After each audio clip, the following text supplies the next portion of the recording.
My dears, welcome to doctor Vayal princess YouTube channel. ഇപ്പോൾ ഇവിടെ ഒരു മഴയൊക്കെ തോന്നി നിൽക്കുന്നൊരു ക്ലൈമറ്റാണ് കേട്ടോ. ഇപ്പം സമയം ഒരു ഉച്ചേ മുക്കാൽ വൈകിട്ടായി തുടങ്ങുന്നു. പക്ഷേ ഒരു സന്ധ്യയായ ഫീലുണ്ട്, ഒരു മൂടാപ്പൊക്കെ ഉണ്ട് കേട്ടോ. നിങ്ങൾക്ക് ഞാൻ എൻ്റെ മാംഗോ പുഡിങ്ങിൻ്റെ റെസിപ്പി പറഞ്ഞു തരാൻ നേറ്റിട്ടുണ്ടായിരുന്നു. കുറച്ച് ലേറ്റായി പോയി കാണും, പക്ഷെ എന്നാലും നമുക്ക് നമ്മുടെ റെസിപ്പിയിലേക്ക് കിടക്കാം. ഇത് ബാംഗ്ലൂരിൽ നിന്ന് വരുന്ന വഴിക്ക് വാങ്ങിച്ച അൽഫോൺസോ മാങ്ങയാണ് കേട്ടോ. ഞാൻ അതിൻ്റെ വ്ളോഗിൽ ഇട്ടിട്ടുണ്ടായിരുന്നു, അന്ന് മാങ്ങയൊക്കെ വാങ്ങിച്ചിട്ട് വന്നിട്ടുണ്ടായിരുന്നു എന്ന്. ഇതിന് ആക്ച്വലി ഏറ്റവും സൂപ്പർ അൽഫോൺസോ മാങ്ങയാണ് കേട്ടോ. അൽഫോൺസോ എന്ന് പറയുമ്പോൾ നല്ല മധുരമാണ്, നമ്മുടെ ഫ്രൂട്ടിയൊക്കെ ഉപയോഗിക്കുന്ന മാങ്ങയാണ് കേട്ടോ. സേലം മാങ്ങ വെച്ച് ഉണ്ടാക്കാം, പക്ഷേ എന്നാലും അൽഫോൺസോയുടെ ടേസ്റ്റ് വരില്ല. പിന്നെ നമുക്ക് വേണ്ടത് കോക്കനട്ട് മിൽക്കാണ് കേട്ടോ.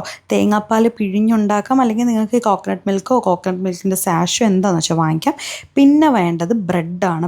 ഏത് ബ്രെഡ് വേണമെങ്കിലും യൂസ് ചെയ്യാം, പക്ഷേ കുറച്ചുകൂടെ നല്ലത് സോഫ്റ്റ് ആയിട്ടുള്ള മിൽക്ക് ബ്രെഡാണ് കേട്ടോ. ഇതൊക്കെയാണ് കേട്ടോ നമ്മുടെ മെയിൻ ഇൻഗ്രീഡിയൻസ്.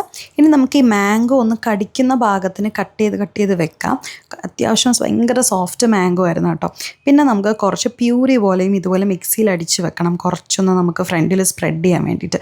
ഇപ്പോൾ ഈ കാണുന്ന യുദ്ധക്കളം എന്ന് പറഞ്ഞു കഴിഞ്ഞാൽ പിച്ചാത്തിയൊക്കെ എടുത്ത് ഞാൻ ആ ബ്രെഡിൻ്റെ സൈഡൊക്കെ അങ്ങ് കട്ട് ചെയ്തു.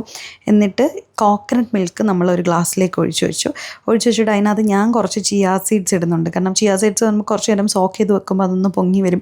നമ്മൾ നോർമലി കസ്കസൊക്കെ ഇടുന്ന ഒരു എഫക്റ്റാണ്, പക്ഷേ കസ്കസിനെക്കാട്ടിലും ഏറ്റവും നല്ലൊരു ഗുണം ചിയാ സീഡ്സ് ആണ്. ഒരു ഫൈബർ റിച്ച് ആണ്, അപ്പം നല്ലതാണല്ലോ, ബോഡിക്ക് നല്ലതായതുകൊണ്ട് ഞാൻ കുറച്ച് ചിയാ സീഡ്സും കൂടെ ഒരു ആഡ് ഓൺ ആയിട്ടിട്ട് നല്ല ഭംഗിയായിരിക്കും, കാണാനും രസമായിരിക്കും.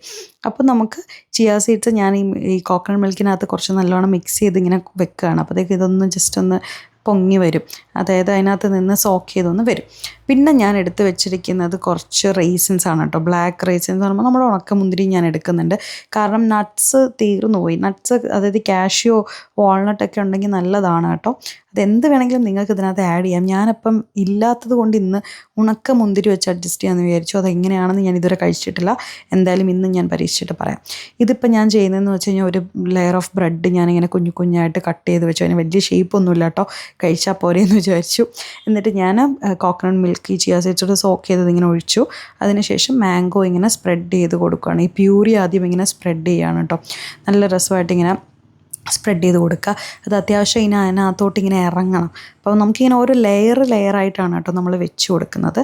അപ്പം ഒത്തിരി ഒന്നും ക്വാണ്ടിറ്റി ഇല്ല, ഞാൻ കുറച്ച് മാത്രമേ പ്രിപ്പയർ ചെയ്യാൻ ഉദ്ദേശിക്കുന്നുള്ളൂ. കാരണം ഒത്തിരി പ്രിപ്പയർ ചെയ്യുമ്പോൾ നമുക്ക് പിന്നെ അത് വേസ്റ്റായി പോകുന്നൊക്കെ ഒരു ഇച്ചിരി ആണെങ്കിൽ ഭയങ്കര ഡിമാൻഡും ആയിരിക്കും, ഭയങ്കര ടേസ്റ്റും ആയിരിക്കും. അപ്പം എന്താവുമെന്ന് എനിക്കറിയില്ല, എന്തായാലും നോക്കാം.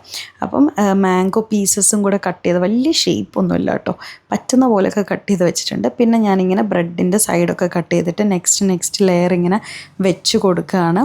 അപ്പോൾ അടുത്ത ലെയറും കൂടി ഇങ്ങനെ വെക്കും, ഇങ്ങനെ നൈസായിട്ട് ഇങ്ങനെ വെച്ച് കൊടുക്കും. ആദ്യത്തെ ലെയർ നമ്മൾ സെറ്റ് ചെയ്തു. അതിനുശേഷം നമുക്ക് വീണ്ടും മാംഗോ പീസസ് നമുക്കിരിക്കുന്നത് അതിൻ്റെ പുറത്തേക്ക് നമുക്കിങ്ങനെ ഇട്ട് കൊടുക്കാം.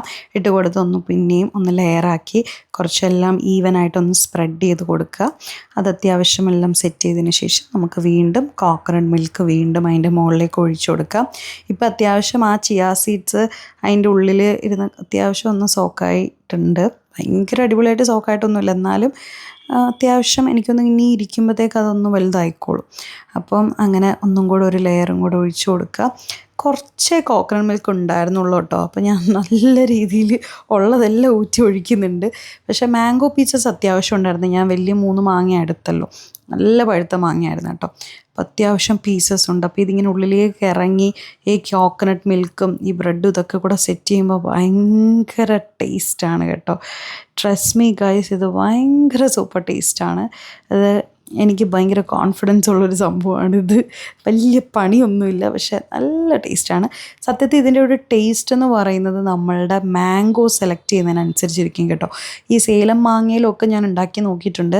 ഭയങ്കര പഴുത്ത ആണെങ്കിൽ പോലും സേലം മാങ്ങയ്ക്ക് ഒരു തൊലിയുടെയൊക്കെ ഒരു പച്ച ടേസ്റ്റ് ഇടയ്ക്ക് വരും. പക്ഷേ അൽഫോൺസോയ്ക്ക് അങ്ങനെയല്ല.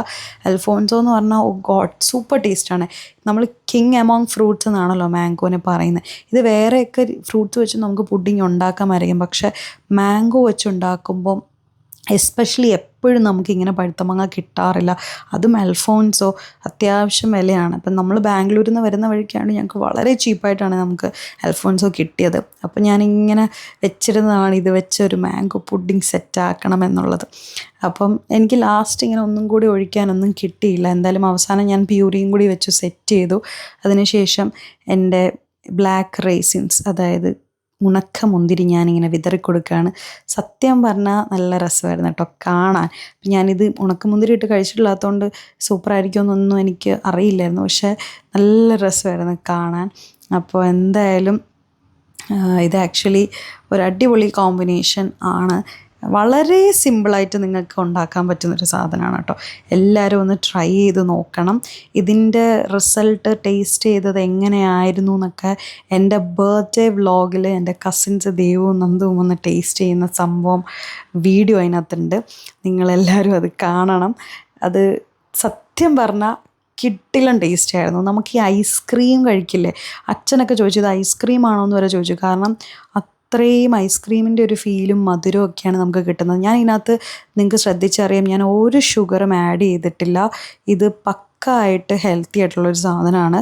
ഭയങ്കര രസമായിരുന്നു കാണാനും. ഞാൻ ഇതുപോലെ കൊണ്ട് ഫ്രിഡ്ജ് വെക്കുകയാണ് കേട്ടോ. എല്ലാവരും ചാനൽ സബ്സ്ക്രൈബ് ചെയ്യണേ. അപ്പോൾ നെക്സ്റ്റ് ഒരു വീഡിയോ ആയിട്ട് കാണുന്നവരെ ബൈ, ടേക്ക് കെയർ.